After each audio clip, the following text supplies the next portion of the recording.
آج کی پہلی تلاوت جامعہ کی کتاب تیسرا باب 1 تا 11 آئے۔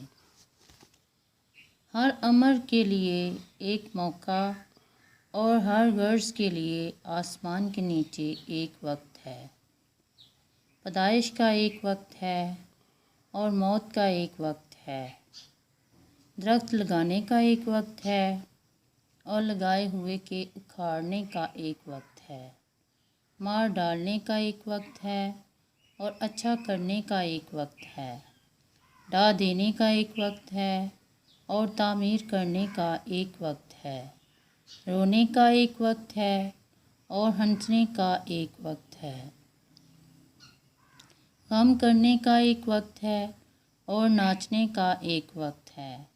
پتھروں کے پھینک دینے کا ایک وقت ہے اور پتھروں کے جمع کرنے کا ایک وقت ہے۔ بغل گیری کا ایک وقت ہے اور بغل گیری سے باز رہنے کا ایک وقت ہے۔ حاصل کرنے کا ایک وقت ہے اور ضائع کرنے کا ایک وقت ہے۔ رکھنے کا ایک وقت ہے، پھینکنے کا ایک وقت ہے۔ پھاڑنے کا ایک وقت ہے اور سینے کا ایک وقت ہے۔ خاموش رہنے کا ایک وقت ہے اور بولنے کا ایک وقت ہے۔ محبت کا ایک وقت ہے اور نفرت کا ایک وقت ہے۔ جنگ کا ایک وقت ہے اور صلح کا ایک وقت ہے۔ کام کرنے والے کو اس کام سے جو کرتا ہے کیا فائدہ ہے؟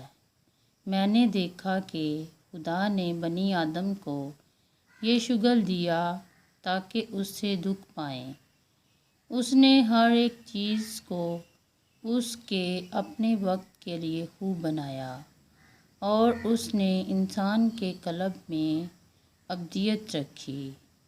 پھر بھی انسان ابتدا سے انتہا تک خدا کے اعمال دریافت نہیں کر سکتا۔ پاک کلام کے پڑھے اور سنے جانے پر خداوند کی برکت ہو۔ خدا کا شکر ہو۔